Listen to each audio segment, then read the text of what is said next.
বাংলাদেশে পাইলট হবার স্বপ্ন দেখলে মেধার পাশাপাশি থাকতে হবে মোটা অঙ্কের টাকা। দেশে একজন শিক্ষার্থী পাইলট হতে গেলে খরচ করতে হয় কমপক্ষে 50 লাখ টাকা, আর সময় লাগে সর্বনিম্ন 3 বছর। তাই টাকার অঙ্কের দিকে তাকিয়ে অনেকেরই পাইলট হবার স্বপ্ন অধরাই থেকে যায়।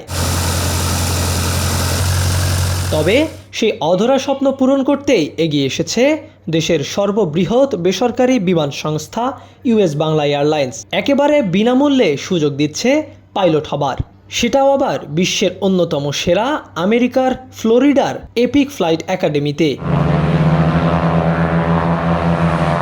শুধু তাই নয়, সফলভাবে কোর্স শেষ করে দেশে ফেরত আসতেই মিলছে চাকরি। ইউএস বাংলা এয়ারলাইন্সই তাদের নিয়োগ দিচ্ছে ফার্স্ট অফিসার হিসেবে।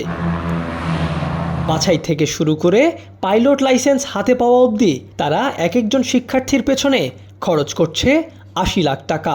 তাদের স্টুডেন্ট পাইলট প্রোগ্রামের আওতায় 2 দফায় 35 জন শিক্ষার্থী গিয়েছে আমেরিকায়। ইউএস বাংলা এয়ারলাইন্সের এই স্টুডেন্ট পাইলট প্রোগ্রামটি নিঃসন্দেহে দেশীয় অ্যাভিয়েশনের ক্ষেত্রে অনেক গুরুত্বপূর্ণ ভূমিকা পালন করবে। আমরা ইউএস বাংলা এয়ারলাইন্সকে ধন্যবাদ দিতে চাই এই অসাধারণ উদ্যোগটি গ্রহণ করার জন্য।